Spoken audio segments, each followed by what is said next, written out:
Did you hiccup? Yes, I did. That's why I asked.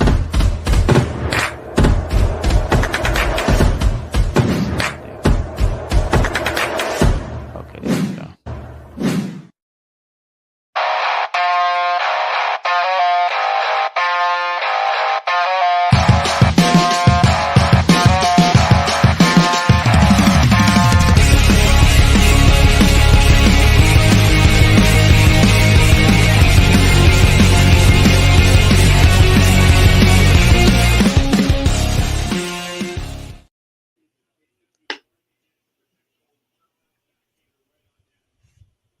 What is going on, guys? It is Wednesday night, and you know what that means. We are here broadcasting you live. I am Dan the Man. I have my co-host, the great Grand Slam Pooba. Hi. And that's all I got. Just down, we have EC, the executive consultant. What is going on, my guys? Hi. Well, what's going on? I can't believe I'm here again for an AEW show, but there's so much to talk about, and I'm looking forward to talking about it right here with all you. Please make sure that you like, love, share, subscribe to this, and subscribe to our YouTube channel. Really appreciate it. But let's talk some AEW, huh? Let's talk some AEW. So let's just go ahead and dive right in. This is the first Dynamite right after one of AEW's biggest events of the year, one of their top pay-per-views, Full Gear. Thought it was absolutely outstanding. Wrestling from top to bottom was great.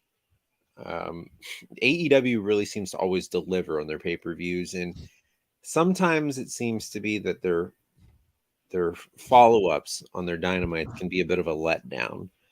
But I really found that this one was not a letdown. Hard to live up to a major show, but we kind of just went 0 to 60 in a minute, in just a couple seconds, and we're jumping right in now to this new tournament that AEW has come up with, the Continental Classic.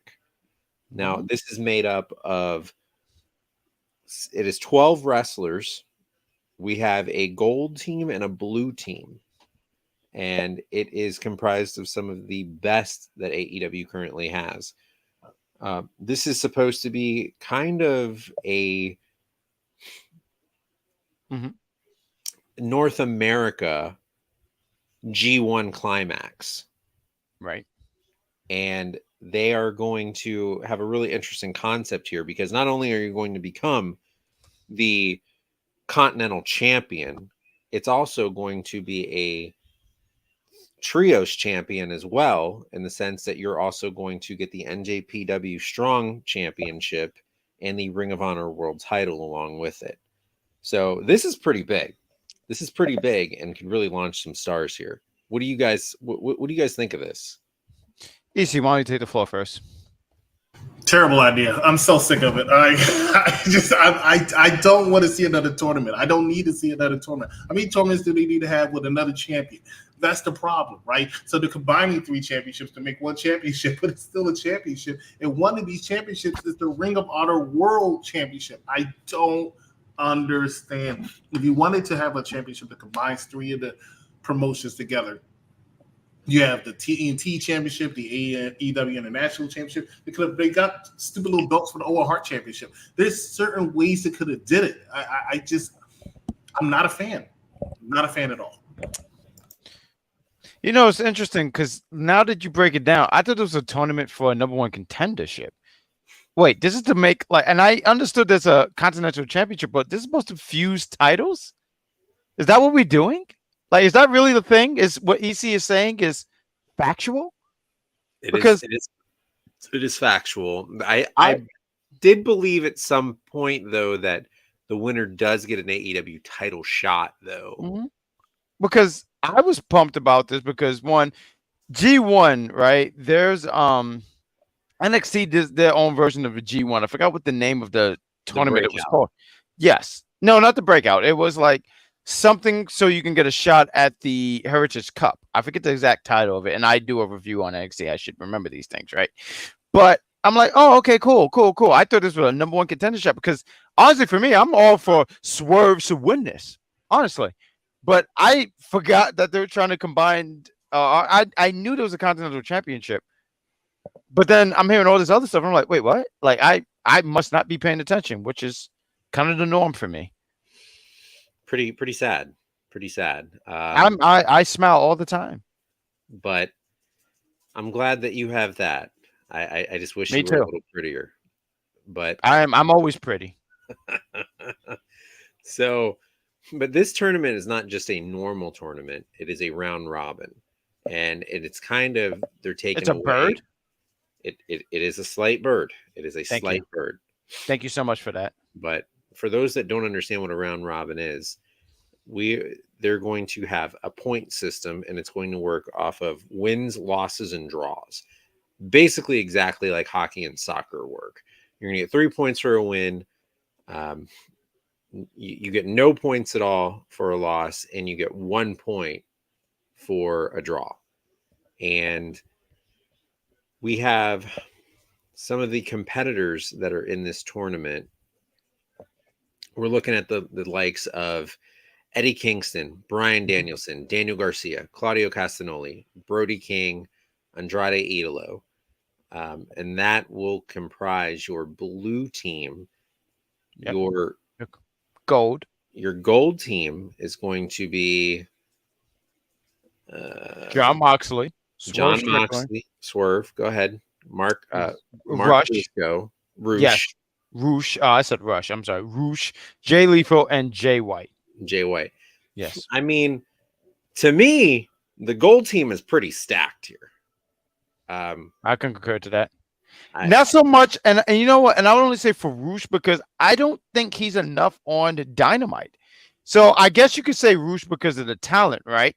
But I'm looking at John Moxley, Swerve Strickland, and even Jay Lethal to an extent. I'm like, I don't know about those two, but I feel like you can. The beauty about this tournament is that you have some fun matchups. You do. You have some fun matchups. That's something I like. Mark Briscoe, I know we're going to talk about him and John Moxley, but they were paired tonight. And I said, for whatever reason in my mind, I said, that makes sense. Because they both like to have crazy, stupid matches. Fair enough. And that's what even makes it that much more interesting. But we're going to get to that because that was the main event. But we're going to go ahead and start it off what opened the show, which was Swerve Strickland going up against Jay Lethal. Jay Lethal, which, you know what I called this one? You know how there's like the blue card and the gold card? I said, this is the black card because they put these two guys together. So, but please lead the way.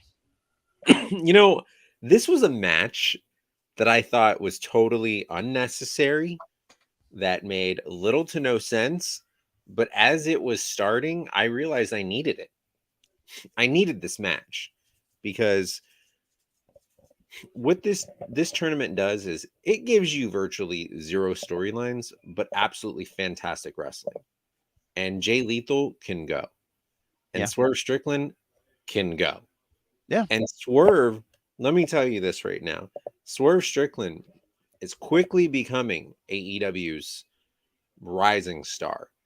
If MJF is number 1, Swerve Strickland is definitely top 5 right now. And I think it's hard to argue that. I think you'd be blind if you didn't acknowledge. Yeah, I concur. Absolutely. I concur with that. I concur. Swerve is getting to a level where he is not just another guy. Like when he came in with Keith Lee, he was kind of just another guy. This was like, all right, we're just kind of Thanos over here stacking our roster up and just collecting talent. But it kind of exactly what I thought happened to Keith Lee is what I thought would happen with Swerve. But I was wrong completely on this. What do you guys kind of think about the Swerve push right now? I'm excited about it. I'm glad that he's getting an opportunity to shine, and I love that. I wasn't on for the review show for Full Gear that they had on Monday, Mhm. but it's one of those things where I can sit here and say I'm glad that he went over twice on Hangman, because as a wrestling fan, I'm conditioned. Just as a wrestling fan, I'm conditioned to go, oh, well, Hangman is going to get his revenge. I'm glad he didn't get his revenge. It sounds like a sick in the head thing, but I'm glad that they went with like, I feel like right now for Swerve, he's going to have a outstanding 2024. And I'm for that. I'm for it. He should, honestly, he's my pick to win this whole thing, and he should. Yeah. Yeah. This tournament seems like it was tailor-made for him. Mm-hmm. EC, what you got? Swerve's, trajectory is definitely has no ceiling right now. However, I think it should be a little bit slower. I've seen some people say, "Oh, put the title on right now." No, don't put the title right now. Definitely don't do that. Actually, you could put a mid-card title on him right now just to see how he runs with the championship, because Swerve hasn't really had a strong, ever since MLW, championship run, and even that was actually cut short because I think he went to the WWE shortly after. So. Give him the opportunity, whether it's against the international championship, which I really would not like him to do because I like Orange Cassidy as the international champion, but he's been international champion for a while, so Swerve can actually do that, make that title strong as he gets it, because right now the World Championship picture is a little too crowded, which we'll talk about a little bit later. But Swerve is very talented. He goes out there and proves it. The problem is between his song, between Prince Nana, between the fact that he won on Saturday, is his trajectory leaning more toward a face, where everything that brought him to the dance has been a heel. No seasoning on that dance, none. But it's like I'm just what I'm a little concerned of. Is he going to be as effective as a face? Yeah, I don't think we've gotten to the face part yet. I do see a face turn coming. I would be surprised by 2025 if Swerve isn't already a face. But I think AEW has shown they've kind of taken a WWE approach to back in the Attitude Era, where you don't necessarily need to be a babyface. You could be the tweener, and that's okay. MJF proves that right now, where you could argue he's the top babyface in the company, and you could even argue that he's somewhat of the top heel in the company too. So, well, considering the fact he's the devil, or is he the devil? We don't know. It looks like it's going to be stretched off. We're not going to find out until the clock strikes 12 on January 1st, 2024, who the devil truly is. I think we all can kind of get to the next realization here is this is an impressive stat, by the way, because I wouldn't even have known this. So that Sky Blue is 8-0 in Chicago, which means they're in Chicago too much. Chris, why do you know this? I don't know. Oh, no, Claire. Why do you know this? I need to know. I can actually answer this for Chris in the chat. He's good Chris, so he just have good knowledge. Okay, I know that for good Chris. All right. Yeah, he's good Chris. Yeah. Okay. Good Chris. Thank you, good Chris. Good Chris. Thank you. The AEW Ring of Honor trivia. You're the executive consultant. I don't know why you're getting upset. This is good Chris. I don't know why you're getting offended. Well, this guy wore a sleeveless shirt for no reason. Oh, you saw him? Oh, look, let me be the executive consultant.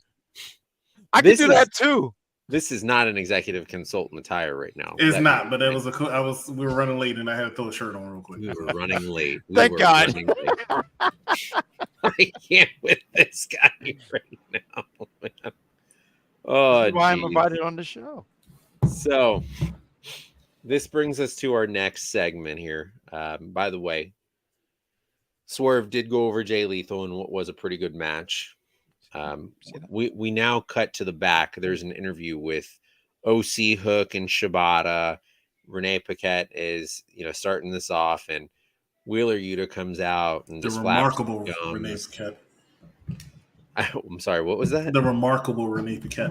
Oh, she's pretty amazing. She is pretty amazing. I think AEW is extremely lucky to have gotten the talent they are able to accumulate over the past too much talent. 4 years, 5 years?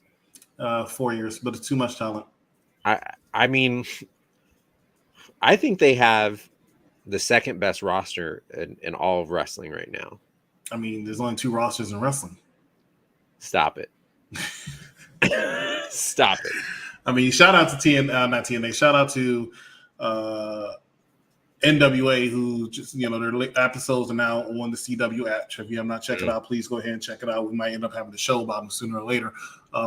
I said it before, the TNA, who will be in Orlando in January. We gotta get. I gotta figure out how I'm gonna do that too.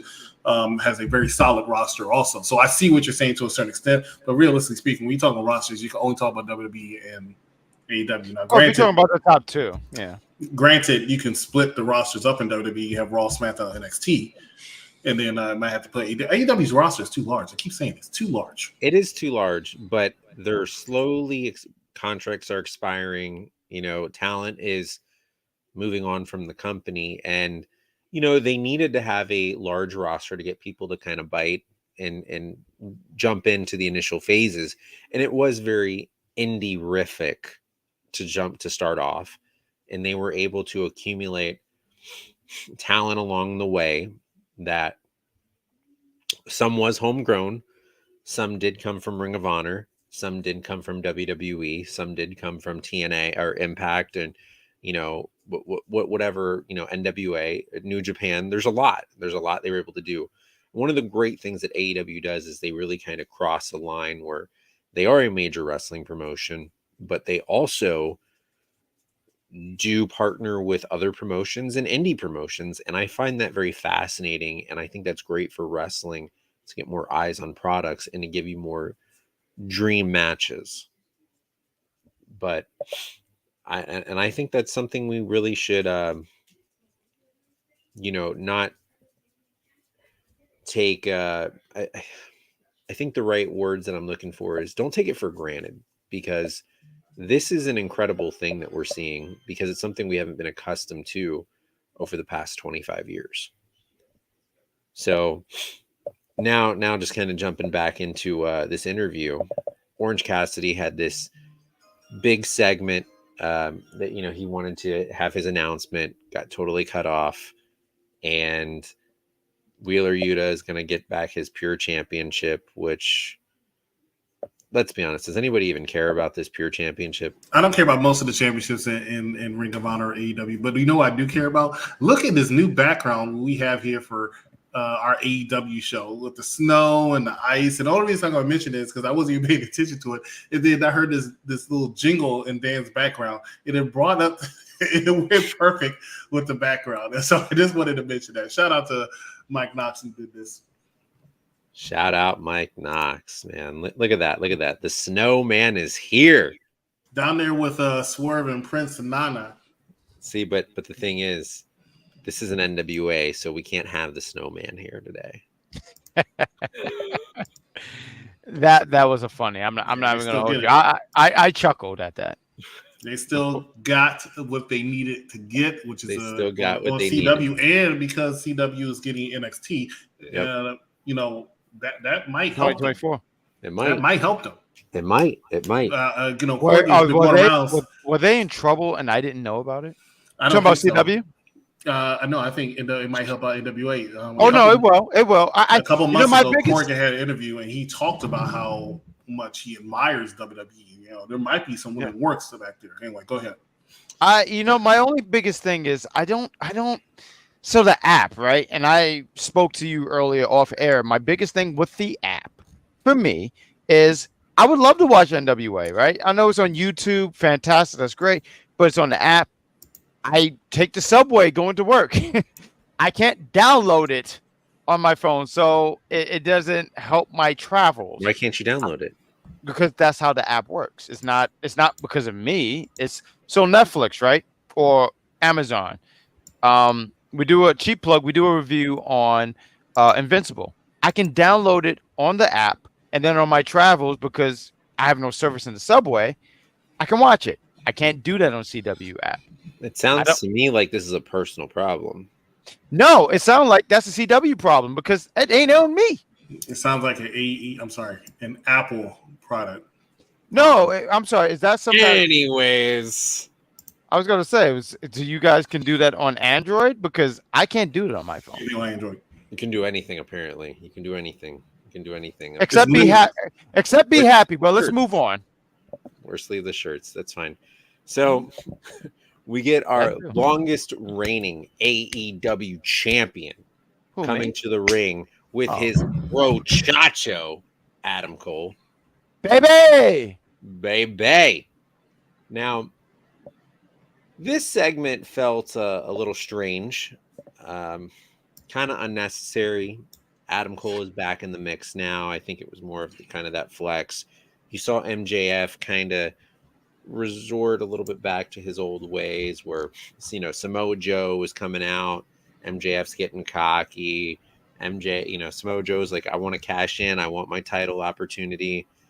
MJF, nah. Even though he agreed to it. Adam Cole's over here saying, hey, man, that's not what the new MJF does. Getting in his head because he's the devil. Because Adam Cole is the devil. MJF says, yes, I'll do this match with you. Let's go tonight, even though I have a messed up bum leg right now. Can't even go. Samoa Joe says, nah, we're not doing that. I want you 100%. I want you with no excuses, and I want you in Long Island, New York at the Nassau Coliseum. And what happens? MJF says, you're an idiot. Yes. And I'm over here applauding AEW for finally starting to announce matches more than a month in advance because, geez, we need this instead of these ridiculous matches that are announced 2 weeks to a week before the pay-per-view takes place. And I'm just supposed to say, yeah, I'm going to buy that off of the name. Come on, guys. Glad Tony Khan's finally getting the memo here. But I'm not that excited for this match. I'm not that excited because we already had this match. If I'm not mistaken, wasn't this the Grand Slam main event? Why do I want to see this again? I don't want to see this again. I don't. Samoa Joe, MJF can sell you in it, and that's the thing. I will tell you what, MJF is very good on the mic, but if he's not careful, Samoa Joe could crush him. Samoa Joe is so underrated on that mic. He started to at the end. Like, I'm not here for all this little stuff that you do, but I'm interested in this match. It's December 30th. Unfortunately, I won't be able to watch it live. But I'm telling you right now, they're going to build the storyline. They got the perfect person to do it. And Samoa Joe, that man, as long as he stays healthy, is one of the best in the world, which I know is a phrase that we put out a lot nowadays because there's so much talent out there. But you look like you have something to say, brother. Let me tell you why I'm not excited, but am excited for this. School me. Grand Slam. MJF. Brochacho. Adam Cole comes running to the ring and hurts himself against Samoa Joe.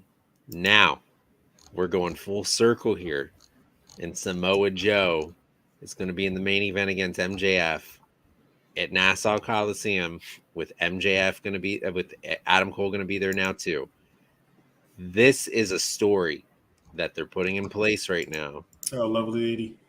And it's going to turn into something. Samoa Joe is in on this with Adam Cole. I believe it. Okay, well, you heard it here first, folks. Samoa Joe's in on it with Adam Cole. We will see.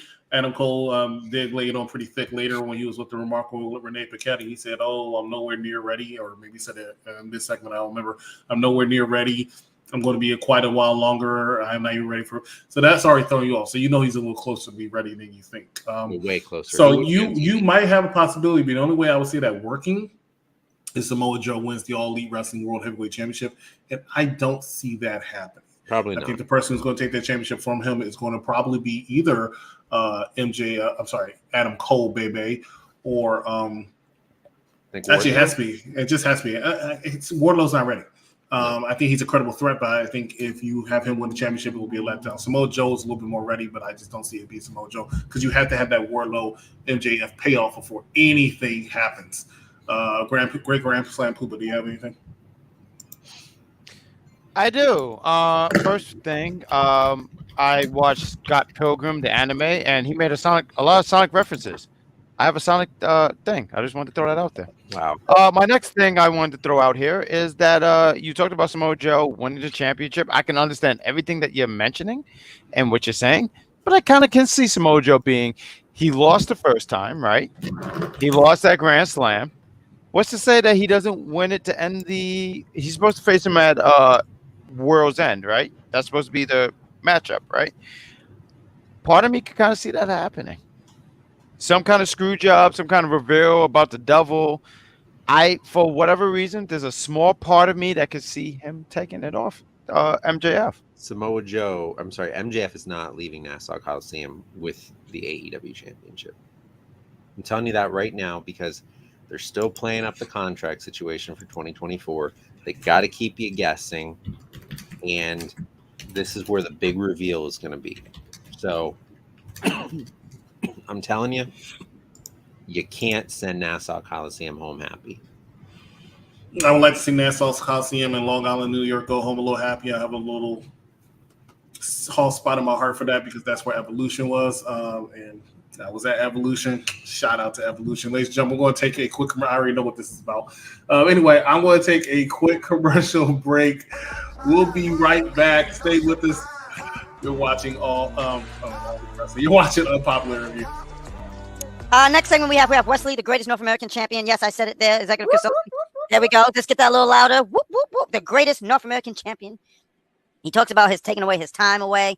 He talks about finding himself as when he was champion, and he would do anything to win back that North American championship. He talks about the Judgment Day always having Dom's back, and the only reason why Dom is still champion is because of Judgment Day. He also says Judgment Day. I always laugh when everyone keeps saying the Judgment Day have all the titles. No, they don't. They legitimately do not have all the titles. They don't. They legitimately do not have all. Undisputed Tag Team Championships, though. The Women's Championship and the NXT North American Championship, though. They don't have the Undisputed Championship, though. Yeah. The Continental Championship, the United States Championship. They don't have the NXT Championship, the NXT Women's Championship. Go ahead. Keep naming them. Keep naming them. Keep naming them. Because even the Bloodline that we have. That I could name now are retired. Fantastic. But they say but he says these things. He says that then Dominic comes out. He says the worst NXT North American champion we've ever had. There we go. You heard that with she said the worst. And the one who wins the same way that Roman wins about 80% of the time. With cheating. And interference because Dominic can't win by his damn self. That's right, Wrestling Doll. That's right. You hear that? He can't win it on his own. NXT Tuesdays immediately after NXT joined the Great Grand Slam Puba as well as Dahlia Dark as they bring to you everything that happened in NXT. But right now we're talking some AEW. Dynamite Great Grand Slam Puba, the executive consultant. Yo! Stop that! You know how I feel about those kind of commercials. I never want to see that ever again happen. I couldn't wait until my mic stopped. I'm sorry. Yeah, I couldn't wait either. You're doing a fantastic job. Shout out to you. Stop making those kind of commercials. If you want Alvin the Chipmunk so badly, you go hire them. I don't want to be one of the Chipmunks. Am I heard? Stop that. Your voice is not high enough for me to hear. I don't know who's louder, you or Stephen A. It's Mike definitely Mouse. Stephen A. Yeah, maybe. I'll say that Stephen A is louder, and he also gets paid more than He does get paid a lot more, man. But I love being here. We're here, AEW, Wednesday night, Unpopular Review, Dan the Man, the Great Grand Slam Puba, and the executive asshole, because I don't know who produced that commercial as someone who drinks a lot, but Dan the Man. The sleeveless EC right there. That's all sleeveless EC. Oh, come on. There we go. Sleeveless sleazy EC. Sleeveless easy. I love that. That's fantastic. Did you show Wrestling Doll that commercial? Because maybe she likes I being. just literally made it when I said give me 5 minutes before we start. Oh, man. Okay, I hope she hears that. I want to know how she feels about being a chipmunk. It's in the chat. All right, so let's get to our next bout of the night. We have OC Shibata Hook against Matt Maynard, Angelo Parker, and Jake Hager. Man, this group just seems like it's going absolutely nowhere. Ever since the JAS disbanded, why even do this? Why even do this? Why are these guys even? I mean, come on, they're talents, but what's going on here? And I think we're starting to see a little something here. To me, the story of this match and what even makes the most sense is you're still playing up the Ruby Soho bit here. Who's getting involved? And I'm glad Ruby Soho's got a little something happening here. Okay, she's getting a little bit of arm candy. You know, she's getting something, and I like this. I like this match. Wonderful. You got the return of the infamous, very evil, very elite, very good Danhausen. It was a fun match. I know. Can we just be real? Danhausen's not it. I told her. I wanted Orange Cassidy to give me a real announcement, and then I see this damn boozer come on the screen, and I'm like, "You've got to stop it." I'm not gonna call him a loser, but I thought when he said I have an announcement, I thought it was something major. So when I saw Danhausen, I was like, I guess. I mean, look, Danhausen, I can only speak for myself. He's not for me, but it seemed like that audience, that crowd, it seemed like they were for it, and that's all that matters. I can sit there and say it wasn't for me, though, because when I heard it, I think I stepped away, and I think I tripped over my foot. What's his use? He brought out the bucket hat. He's not entertaining to me. Not at all. Nowhere near. Not even close. Agree to I disagree. did not miss him at all. Agree to disagree. But listen, I would sit here and go with this. You know, I try to look at the positive and everything in wrestling, right? Even if it's not for me. It made sense because he was already teaming up with Orange Cassidy and Hook. Who was the other person? I'm sorry. I don't know if he was teaming up with Shibata, right? I'm not sure about that. Look at it from this point of view. When he got injured is when Orange Cassidy took off. Danhausen takes away from Orange Cassidy. And Orange Cassidy's too good a wrestler to be held down by a clown. I don't know if he was holding him down because I feel like people were behind. If you're talking about if people were behind him, I feel like people were behind him. Is that what you're trying to get at, sir? Talking about you, EC. No, I'm saying, do you feel like I'm sorry, did you hear me? Because I'm sorry, I don't know if you can hear me through all I didn't understand your question. Say it again. Wow. That makes him laugh. That there we go. That's what makes him laugh. Leave the sleazy air over here. But no, I was asking because you were saying Danhausen was holding back OC, but I feel like OC, he had the crowd behind him. Is that what you're talking about? He had the crowd behind him, but Danhausen is a distraction for what made Orange Cassidy one of the wrestlers of the year. What made him? I feel like his in-ring work, correct? Correct, his in-ring work. But when you have a clown on the outside like Danhausen, that takes away in-ring work that you see from Orange Cassidy. Orange Cassidy is a contender for Wrestler of the Year. We're going to have the award show next year when we actually next year. Next month. Like this. No, it is. All that typing fucked you up. Orange Cassidy. Orange Cassidy, right? He is a contender because he was able to put everything. He was really good, and showcase with all that shenanigans. Look what happens when Danhausen returns like a clown, right? Like it out of the sewer. He puts on a hat, and then everything comes about him and him doing this crap. Like it takes away from the magic that Orange Cassidy can create inside that 18 by 18. You don't think his talent? Because I feel like Orange Cassidy, his talent is going to get him over no matter what. He's going to be over. His talent. I kind of get what you're saying, where you're saying that's a distraction, but I just feel like Orange Cassidy himself. And shout out to you because you're somebody who even pointed out, I liked OC to begin with. You know, I understand a lot of people were kind of over the, the fake kicks and all that stuff, but you acknowledge that, he's probably the second best champion in wrestling. Mm-hmm. And that was because of his work ethic. So I just wanted to point that out. I think his work ethic he is going to get over no matter what. And period. It's just best. It's just Danhausen should be on wrestling on AEW Honor Elite or whatever the hell it's called. Now let me ask you this: He created a whole new organization. Nah, that gotta be the real. He created a whole new You said All Elite Honor? Like, what? I don't know what's called. I don't know what's called. What are you You talking don't about? He's a liar. He's a liar. What's the name of the show? What's the name of the Ring of Honor show? It's called There. What are you talking about? It's called There. That's my point, right? Because only Dan watches it, right? So, No, I said There, not Dan. I said There. I'm so sorry. Dan is never going to invite me on the show ever again. About to kick the EC out of here. Yeah, you're about to get it. It's because you're sleeveless. That's why EC. Yeah.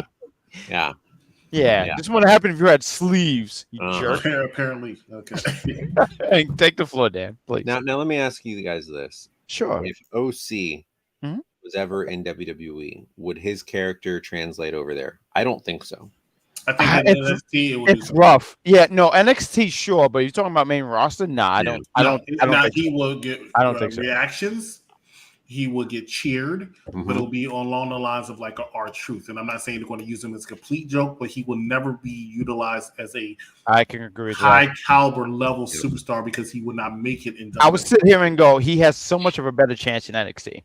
Yeah. In NXT, he might be able to do something, but not. No, I think so. Even now, granted, the Golden Black, definitely. If you're talking about this version of NXT, I think there's still a chance. But I think he would have been more successful in that Golden Black era. And that's no disrespect. No, absolutely. I think honestly, he's such a great wrestler. Like, this is no knock on it. We're talking about the character, right? But his in-ring work, correct. But you cannot put him in there against a Drew McIntyre. I'm sorry. I love Orange Cassidy. You could. Here's the thing. If I can, can't put him on Roman Reigns. What are you gonna say? What's your thing? No, I'm sorry, and I apologize for interrupting. Now, I do believe he could be in a match with these guys, but he's not beating these guys. Now, do I think? Because I looked at someone like, boom. Drew McIntyre won against Cedric Alexander, and of course, Cedric lost. This was I forget how many years ago. I'm gonna say 4 or 5 years. I think it's a little bit more, but sure. Okay, 2020. Cedric didn't win that, but I still thought that was a pretty damn good match, and also too sold the hell out of that. You are absolutely right. You're absolutely right. But one thing I will say is a caveat to it. First of all, two things. First of all, Drew McIntyre, as I said on many this is an AEW show, guys. Remember that. That's true. No, we're not bashing. We're not bashing. Orange Cassidy. We're not bashing. No, we're talking about Orange Cassidy. Drew McIntyre, in my opinion, is a person that you will make if you build up a wrestler with the clay from the ground up. I'll always say that. I feel like Drew McIntyre can go in there with any kind of competition. Whether it be a power wrestler, speed wrestler, finesse, anything. He can do that. Two, Cedric Alexander is bigger than Orange Cassidy. Even back then, because I know he's gotten bigger now. Bigger than Orange Cassidy. Cedric Alexander's always been bigger. Right. We still have other stuff to talk about. Go ahead next with so OC, Shibata, and Hook did win the match. Wonderful, great for them. We go to the back. We have surprisingly still the Ring of Honor World Tag Team Champion, one half of him, Adam Cole. He is having an interview with Renee Paquette, the wonderful Renee Paquette, interrupted by his now former best friend, Roderick Strong, yelling, "Adam!" It's the craziest thing, man. It's it is how this guy's gotten over yelling at him. But so now we know they are no longer best friends, which also leads to we're about to have something big go down at World's End. Now, we go to the next segment. We have Christian Cage, Luchasaurus, and Hold on. Because I really want to talk about this segment. This segment is going to be one of the things to talk about the most. So we have the. Hold on. We're going to take a quick commercial break, and then we're going to come back and talk because it's going to be a while. Because this was the segment really that needs to have the most conversation. Oh, it does. And I'll explain why. Ladies and gentlemen, we're going to take a quick commercial break. Stay with us. When we come back, Christian, Killswitch, the Prodigy, Nick Wayne, Edge, somebody's Stifler's mom. We're going to talk about it when we come back. So just watching the popular. I hate you. Versus Danny Garcia. Listen, Danny Garcia will forever be funny, but no. Sorry. Give me Alex Wright.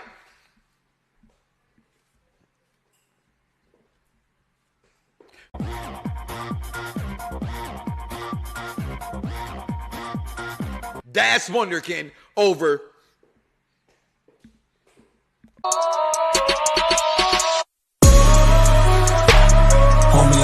all day of the week. I said it. Alex Wright over Daniel Garcia. MJF wins this match.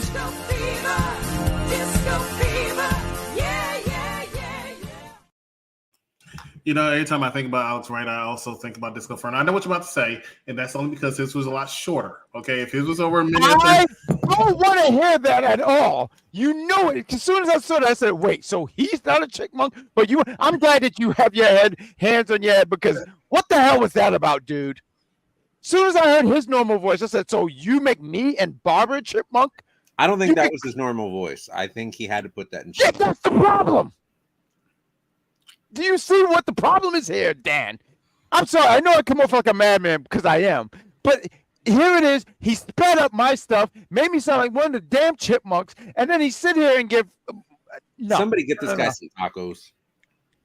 Yes, please. Shrimp tacos at that. Dan the man, lead the way, man. So upset.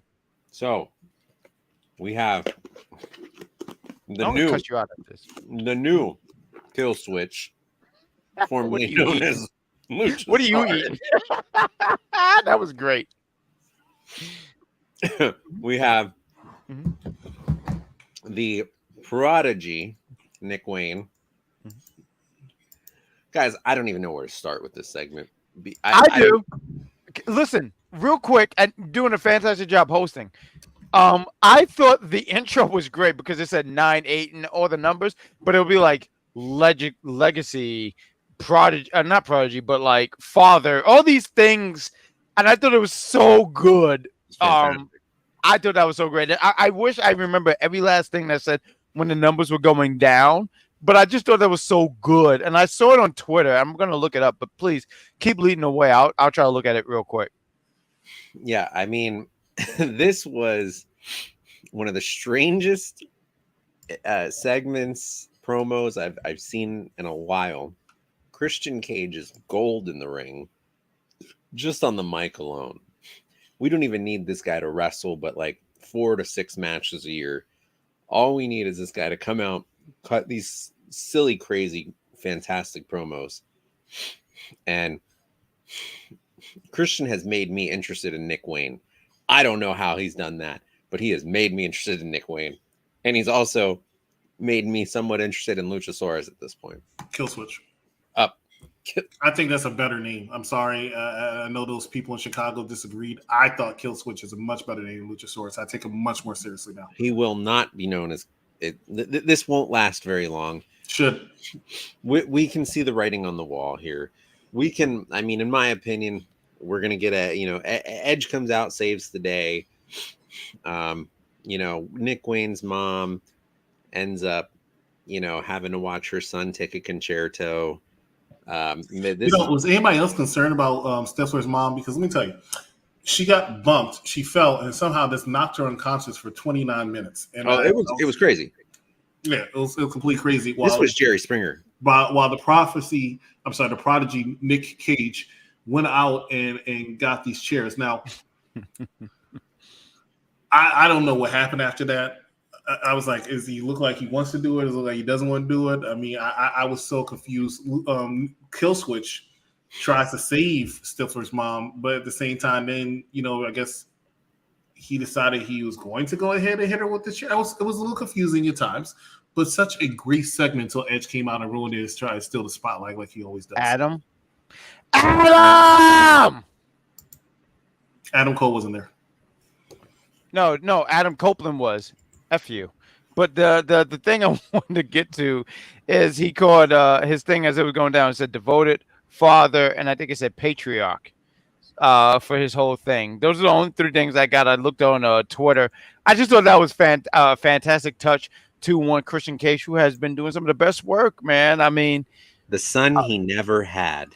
There we go. EC called him Nick Cage. I thought that's what he was going to call him. I thought he was going to drop the Wayne and add Cage in there. That would have been great. And Nick Wayne's mom, if she just played her cards right, things might have been different for her. He did say that, and I can understand why he said that because Stifler's mom is attractive, but terrible actress. But I mean, she did what she had to do. It was a good segment. It was one of the best segments I've seen in AEW, and that's not saying that AEW's had bad segments lately. I'm just saying it was one of the best segments I've seen them have in quite a while. One thing I want to add as a caveat for the Adam Cole and MJF and Samoa Joe segment is, and I've said this about my criticism of MJF, is I feel like some of his segments run a little too long.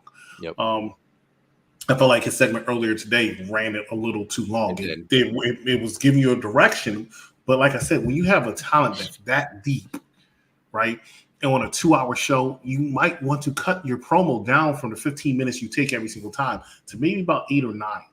And this segment was another long segment. Now, granted, I was much more entertained by this segment, but it was still a very long segment. It was a very long segment. I didn't want to touch because I don't think I said much about that segment when we talking about Samoa Joe.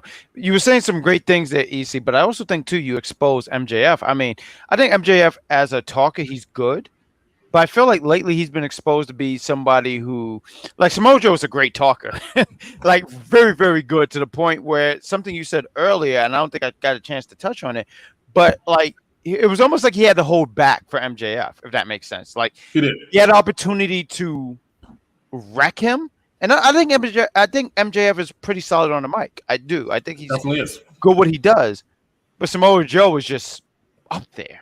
Just up there. MJF likes to, and I used to say this about CM Punk all the time too. So MJF likes to say stuff with shock value. He likes to break the fourth wall. That's what he does. That's why a lot of reasons why he gets over and people like him. Samoa Joe will do the same thing, but will tear your life apart.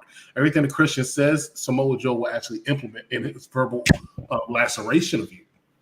He's very good at that, and because of his demeanor, his size, and his seriousness, and his tone, that rocket ship, it's taken off. It's just Samoa Joe would have taken off on MJ's ass if it called for it. Instead, he just shot it down. Now, Christian has been doing a very good job of doing scripted promos to make you feel something, to make himself feel like a real evil person. I remember it's gotten worse lately. I mean, was that worse? It means it's gotten more diabolical lately in the stuff he was saying. But since he turned heel, he's been arguably one of the best heels out there. When MJF took his break, he's been killing it. Christian Cage stepped up to take the number one heel spot, so to speak, of that company. Right. So I just wanted to say, because you were talking about Christian Cage, I'm looking at this picture right now. Maybe this should have been the graphic here, but it's the picture of him, Nick Wayne, and Nick Wayne's mother. And, Nick Wayne is just stoic, right? And we were talking about Nick Wayne earlier. And I feel like I said this on some podcast or so like that, right? But Nick Wayne, this helps him out a lot. I mean, I hope that he's able to ride his momentum going further. But I don't know. I'm looking at this picture and I'm saying this is going to help him in the long run. Can't deny it. Can't disagree with that. I mean, I hope so. I mean, it's up to him as the young man to carry that way, because Christian can do all this stuff, right? But what do you do as a talent? And I sit here and go, as I said that twice, that he's underneath the learning tree of Christian, and I hope that he grabs all the knowledge in the world, because Christian is he's killing it, man. He's really good job, Dan. Just fantastic. I know no one wants to let us lead the way, because I have nothing. What is the? I don't know. I thought you were still going to go and finish your thoughts. No, I am going to finish my thoughts, but I just sit here and go that I just think it. I think it just going to help him out in the long run, and I hope that he's able to carry it moving forward, because there's a lot of people. This is an AEW review show, but when I look at Evolution, it was great that Randy and Batista were able to carry that momentum. You get what I'm saying? Like, there's a lot of people who don't get to carry that momentum, and they fall out and stuff. So I hope this all works out for him. But I thought this was a pretty decent segment. Adam comes in, makes the save. But I do ask, though, why did the mother just watch her kid get a concerto? I don't know. That's what I said. She was a horrible actress. She was just looking, no. Please don't attack my son, please. Yeah, she just sat there and she did it for like 5 minutes. And I'm looking like, are you actually going to try to stop him from doing it? I'm not saying you have to physically get involved. I wouldn't say that, but you could be like get up a little or crawl over. So I'm like, no. Yeah, no. maybe tell Adam, like, yeah, I know my son did some bad stuff, but please don't attack him. Like, something, dude. Like, I don't know. I just thought that was kind of weird to me. Because I feel like even as a mother, they might sit there and be like, yeah, my son messed up, but, like, please don't hurt him. But I digress. What else do we have here, EC? Next thing we want to talk about is that match that Shay probably like is Jay White versus Roosh in another one of those Continental tournament little thingies. And yes, the thingies, yes. it's a match that Jay White had to win because he just took that loss. I mean, I know earlier tonight MJF tried to put him over in that loss, but still a lot of people say that he was kind of buried, for lack of a better term. But he really wasn't, though, dog. Like, he really wasn't buried. I think people need to calm down with that word. I hear that word a lot, and I just feel like they say that because, oh, I learned a new word. No, shut up. He didn't get buried. He lost. Now, granted, I will sit here and say I thought it made him look silly that he lost to a one-legged man. But I do sit here and say at the same time they had two one-legged men team up to take him out. It took a whole universe to take out Jay White. Let's calm down with the word burial because people say that, oh my God, he's buried. Look how much dirt they have. No, they didn't do that. They sincerely didn't do that. But it did make him look dorky. I do sit here and say that. He still looks strong in that match, and I say that. And they needed more than just him to take that loss. But his match versus Roosh, and I knew it was going to be a good match. But as much as they like Roosh, I was a little surprised that they put him in this situation so quickly to take his first match to be a loss because they want Roosh to look like a dominant individual. And he lost to Jay White, but Jay White needed it more. I was just surprised that was the first match they came up with. They might have a choice. Can I ask out of someone who don't watch enough of AEW, who doesn't? Yeah, I don't watch enough of it. But I sit there and ask, what does Roosh's record look like? Because I feel like Roosh lose all the time. No, Roosh wins quite. Well, it depends on when he wrestles. He's lost a few matches, high marquee matches. He's primarily featured on, and I think you mentioned this earlier. He's primarily featured on Collision. And I actually watched. I can't believe I watched Tony Schiavone and Tony Khan earlier when they announced these competitors. And Tony Khan admitted, he said, "Hey, when we brought Roosh over to Collision, making it seem like Collision is his own brand, and when you pay attention to it, a lot of people are only primarily they." Go back and forth, but there are certain people who only primarily show up on Collision. There are certain people that only primarily show up on Dynamite. Obviously, Andrade, Miro, Roosh, the AEW World Tag Team Champions all appear on Collision. If this match was on Collision, it might have ended differently, but Jay White needed to pick up a victory. He needed to look strong. Jay White, I think, is a contender to win this, win it all at World's End. And ironically, the finals of the match, not the last match, but the finals of of this tournament is going to take place in Orlando, which Dan and I will be there for that. So that should be quite entertaining and interesting. It will be. It will be. So now we're going to go right into the Timeless Tony Storm segment. I mean, am I the only one that doesn't find RJ City entertaining? I don't even know who that is. Thank you. Okay, so then we'll move on to that. Tony Storm. Oh, that's who that was. I was wondering who it was. That was the person who presented it with Renee Paquette. I didn't know who he was. I thought it was just some backstage thing. But I'm glad you're talking about the segment because I thought this was the second most entertaining thing of the night. It was. Anything Timeless Tony Storm does at this point is absolutely fantastic. And they're building something with this Mariah May. She is her fan.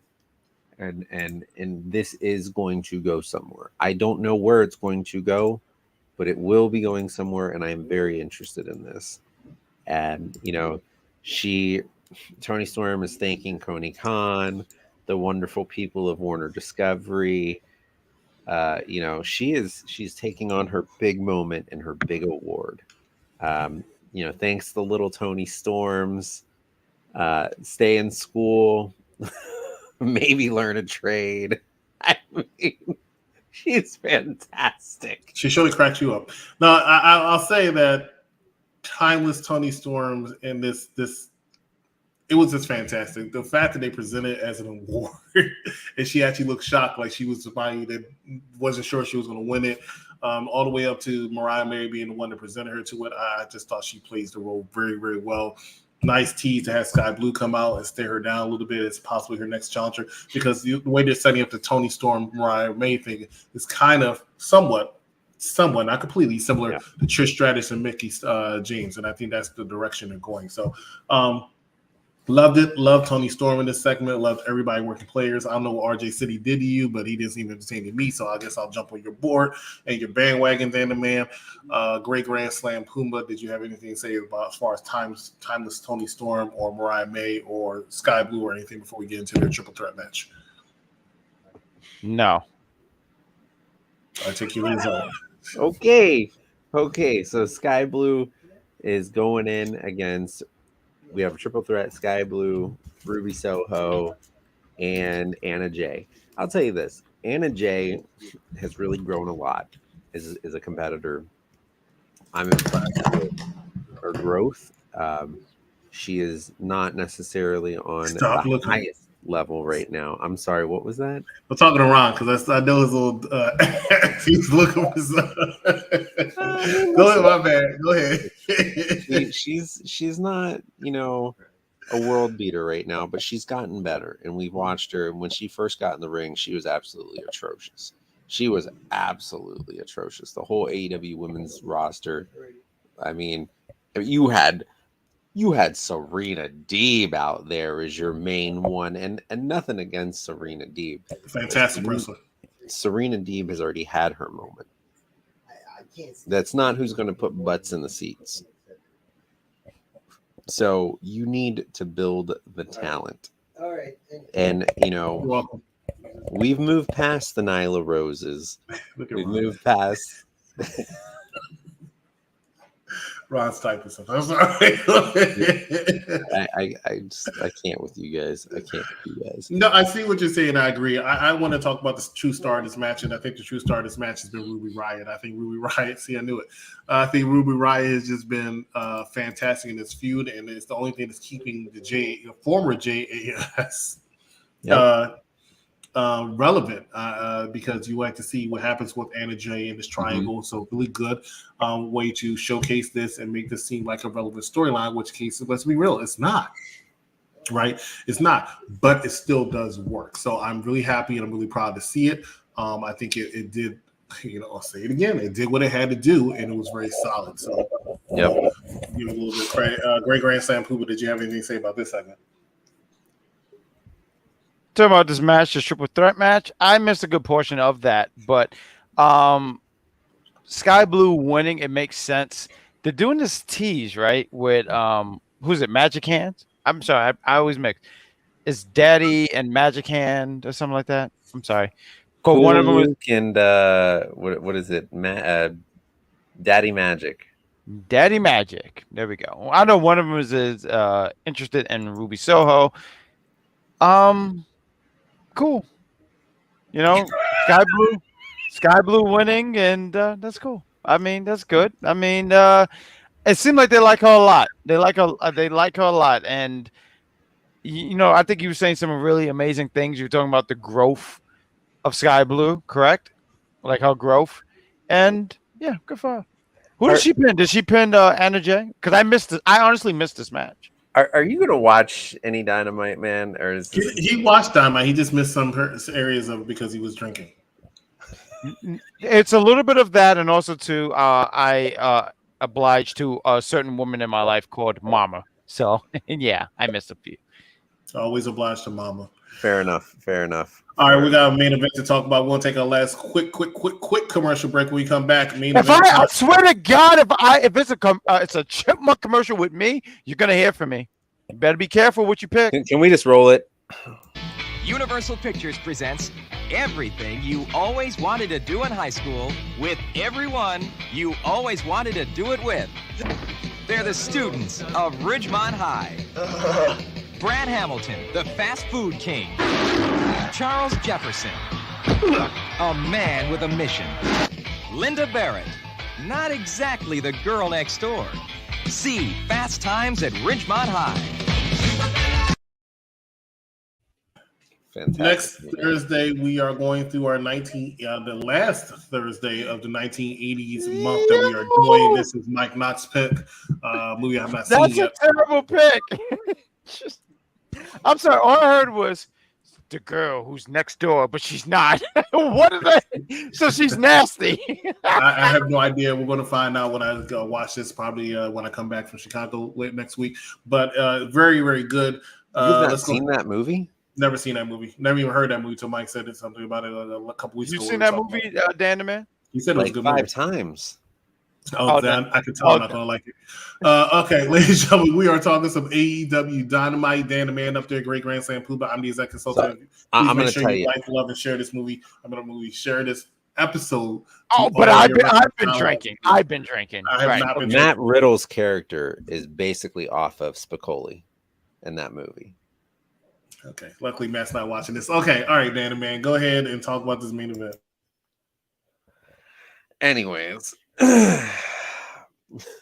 we had our main event here of John the Moxley.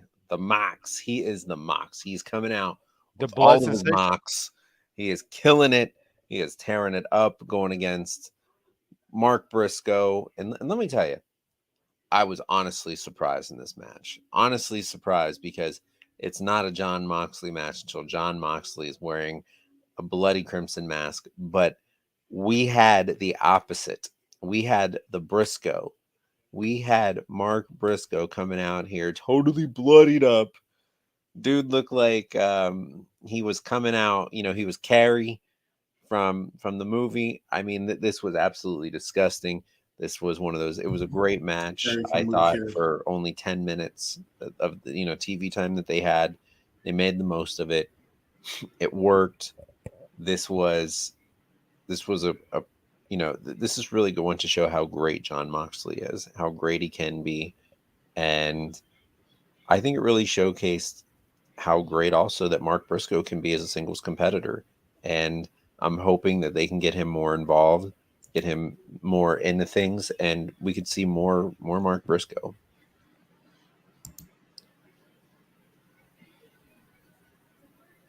EC? I was going to let Great Grand Slam Puma go. This match was solid, but as I've always said, my problem with AEW is at times I don't think they put the right matches in the main event. I don't think this was a good match to put in the main event. Solid, yes, 100%. But after, I'll tell you right now, after the Thomas Tony Storm, and not saying that should be the main event segment, but after that segment and, of course, the Christian Cage Edge segment, kind of zoned out. Watched it, yes, but it was more out of obligation than entertainment. And I'm not saying it was bad. Not saying it was bad at all. Just wasn't. I've never been sure of the pacing with AEW sometimes. But solid match. You know it's going to be a solid match. John Moxley goes out there. He's a good ring general. Now he knows what he does, and he knows how to get people over with the crowd. Mark Briscoe has had quite a few singles matches, of course, since the passing of his tag team partner, his brother. But they have not been bad. So he knows how to go in the ring as well. So it's interesting to see how well this tournament's going to go. I still feel like there's no need for this tournament. I still feel like sometimes they just grasp and say, hey, let's do this, let's do this, let's do this. What is not necessary. But I'm sure we're going to get a lot of good matches out of it. The 12 competitors, most of them, talking to you, Eddie Kingston, are good. So, like I said, we will see. We will see. I agree with what you're saying because I feel that way about this tournament. I'm not too sure if we need this tournament, but I do sit here and say we're going to have some fun matchups, and that's what I look forward to. This match, to me, made so much sense, and I missed a good portion of this match. I got to watch it back. But Mark Briscoe, John Moxley, I'm like, this makes sense. I saw maybe two Briscoe matches in my life, tag team wise. I know what Mark can do, and now he's a solo act, and it was fine. I thought it was a really good match. I'm not surprised that John Moxley got over and he won. It was a decent match. It did what it had to do. Moxley at the end, he shows respect to Mark Briscoe, and let's see what the rest of this tournament looked like. I'm interested to see what this tournament looked like because I think everyone have a pick on who should win. I see people saying Jay White. For me, I'm someone saying Swerve should win it. I'm not a big fan of all these championship belts because I feel like they overdo it with the championships. That's what turns me off. But I feel like Swerve should win. And that's the last thing I'm going to say because I can run my mouth for the rest of this show. Well, let's just run through just by checking AEW social media. Chris Jericho was attacked by Starks and Big Bill. Big Bill, yeah. Big Bill. Oh, yeah? So they are leading on, and trying to put, this storyline into place, which I would think we're either going to see probably at Winter is Coming or at World's End. We also, let's see what else. We had that weird backstage segment with Wardlow and AR Fox. I mean, AR Fox, it's what happened to AR Fox? So AR Fox was someone in the doghouse, apparently rumored, not saying, I heard the sources, but I'm not saying that is completely true. So AR Fox was supposed to go to All In London, and then at the last second he had some visa issues, I believe, or something I was told, and he told them that he could not go. And because of that, Swerve kicked him out of on TV. Swerve had to kick him out because they had to explain why all of a sudden he wasn't supposed to be in there because he was supposed to be a part of that tag match. Right. And he hasn't pretty much been on that much since. And it's pretty much because he's been in the doghouse. So maybe this is their chance to try to get him back on TV and see if he can make up for what happened. But that was what I heard from my sources. But I can't say that for sure. Got it. So, I mean, that concluded tonight's Dynamite. What did you guys think? I thought this was a pretty solid show. I thought it actually delivered on a lot of, storylines, progressed some things, started some. This was a win for AEW, in my opinion, because I feel like they've had a couple duds. I think they're on the right path right now. They're starting to find some footing. They really lost some, ground there with the whole CM Punk debacle. And I think now they finally have found a groove again. And I'm hoping it starts to show with, we're going to get some information on a new TV deal, possibly being on HBO Max, doing some sort of app. And hopefully, they start to fill up some arenas and start taking this thing to the next level. Well, this arena here, they didn't look too empty, so that's a start, right? I forgot what arena it was. It wasn't a United Center like they've been trying to run in it. It wasn't an All-State Arena, and I apologize to Ron because I looked it up and I thought it was a United Center that Survivor Series, and no, it was All-State Arena. I should have known that. That was stupid on my part. But I hope AEW does find a strive. I've seen a lot of people, a lot of companies, when I mean companies, I mean shows, lose it for a while. Raw went through a whole year, in my opinion, where it was just like real bad. Right. I feel like it's definitely gotten so much better. It's recovered. Now, some people don't feel that way. That's up to y'all. I feel like it's gotten so much better. I've seen with SmackDown look extremely boring to me, and then SmackDown turned out to be the best wrestling show on the TV each week. NXT, hey, Diane, you and I went during the golden age, the glory years, and then it went through that 2.0 mess of debacle. But I feel like, as I tell Ron all the time, I feel like it's definitely found its groove and it's getting back. Is it back to where it was with Black and Gold? No. I don't think it's as good as that, but I do believe it is a much more entertaining show. And I wouldn't mind. I actually got the email today, as I'm sure you had, say, hey, you want to sign up next Tuesday? And I contemplated signing up. But did you? Nope, because of that bus. It is that bus that will prevent me from signing that bus is very unenjoyable. Yeah. And also just being there and no food, no drinks. It's just not a very enjoyable experience. Great talent, great time. Just wish they would improve the fan experience. Beyond that, this is AEW. This is Dynamite. We had amazing show. We'll be back next week. I want to go ahead and give some final thoughts here. EC, what? Give me your breakdown. Tell me about Dynamite. What were your high points? What were your low points? A high point for me definitely was Edge and Christian, as usual, along with Kill Switch, Stifler's mom. Definitely.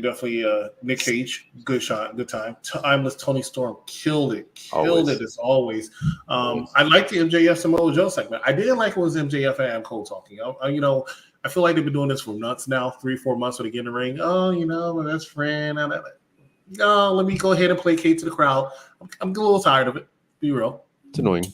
But Samoa Joe came down to say segment for me, so that's why it was the third best segment. So I like that. I always enjoy seeing Orange Cassidy on my screen.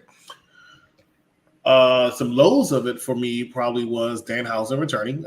I'm sorry, I'm not a fan.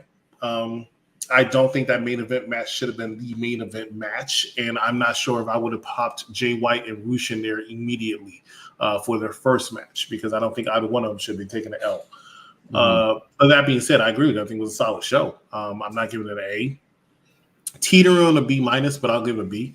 It did what it had to do. And that's all I ever asked for my wrestling shows, to do what it has to do, because you can't have a banger every single week. You can't do it. It's not the Attitude Era anymore where everything was just like full throttle.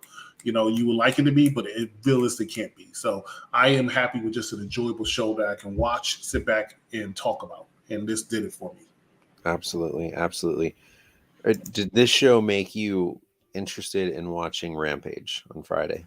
No, I've never seen a Dynamite show, and this is. I'm sorry to hear that it's going to be on Saturday, because they're going up against Survivor Series, and they've already, it's already been proven they don't do well going up against WWE shows, let alone PLEs. But I mean, I'm sure they have no choice. But when you ask me, does it make me interested? And nothing. I've never seen anything to make me interested in seeing Rampage except for the first episode. Never been interested. I'm sorry. Doesn't work. I will say this: I am interested in watching Rampage when I have 3 hours, when I have Collision and then Rampage. That's I'm more interested in watching Collision. But I'm I always said that Collision is the best AEW show to me right now. Right now. I think Dynamite's got better, but I still think Collision is the best show they have. But like I said, it's on a bad day. I agree. But I do think if they want to continue having Rampage, I think you got to make it, just make Collision 3 hours, have Collision, then Rampage. That to me is my interest in watching. I still say Rampage needs to be Ring of Honor. Possibly, could happen. Don't foresee, but I don't foresee it. But I think that's just the best thing for it. Ring of Honor needs to be on TV if you want people to take it more seriously. Yep. But one thing I do want to touch on before we get out of here: tomorrow on Thanksgiving, Ring of Honor is broadcasting Ronda Rousey's debut in Ring of Honor. Whoa! I am befuddled. I am shocked. I don't even know how to react to this. Ronda Rousey's a name. It's a smart move. It's a smart move, but is it going What is Ring of Honor on? It's on an app, right? It is on an app. As Chris is the executive consultant's rocket ship is going off, but that's on the app, right? It is. These fools are trying to sell some subs right now. Is it? But let me ask you guys this: do you feel like it's working? No, right now I still don't understand why you had that Ring of Honor world title in that tournament. See what I'm saying? It's disrespectful to the brand. But whatever. Ronda Rousey sells tickets. Ronda Rousey puts butts in seats. I think her stock has definitely gone down the last couple of years, but I still think she's a draw, and I think this is a good move. And I think that sooner or later she will be not full time, but more involved in Ring of Honor with some appearances on AEW, and I think that's a smart move. To me, I see a prime example of. I feel like how AEW had Cody fatigue, WWE had Ronda fatigue. And I think switching it up, it's going to switch the reactions. Rousey is, you're going to start seeing a lot more people that are going to be like, oh, okay, I never thought Ronda Rousey would ever go to AEW Ring of Honor. I'm interested to see what's going to happen here. And I think vice versa, watching Cody go back to WWE, people got interested. That's a whole other thing. I found that it's gotten a little stagnant right now because they keep trying to hold out for him to end Roman's era, title reign. But what can you do at that point? But I just don't want him to totally get fatigued now in WWE. But Puba Puba, EC had his final thoughts. Anything that you want to share before we hit the road here? No, I appreciate you bringing me on for the AEW Dynamite Review Show right here on Unpopular Review on a Wednesday night. I thought there was some good stuff. There was things that I just didn't necessarily was like, oh man, that drives me wild. But I thought it was a pretty decent show. I thought there was some good wrestling. There was things that progressed storylines. There was a lot of things that I did miss, in fact, for this live show. But all in all, I think the ladies and gentlemen on this show, they did their damnedest. Yeah, that's it. Wonderful news. Well, that will conclude our final AEW Dynamite before Thanksgiving. We want to wish everyone a happy Thanksgiving, and we will see you next Wednesday night for Dynamite Review Show. I am Dan the Man. We got the Grand Slam Puba, and we got EC. We will see you next Wednesday.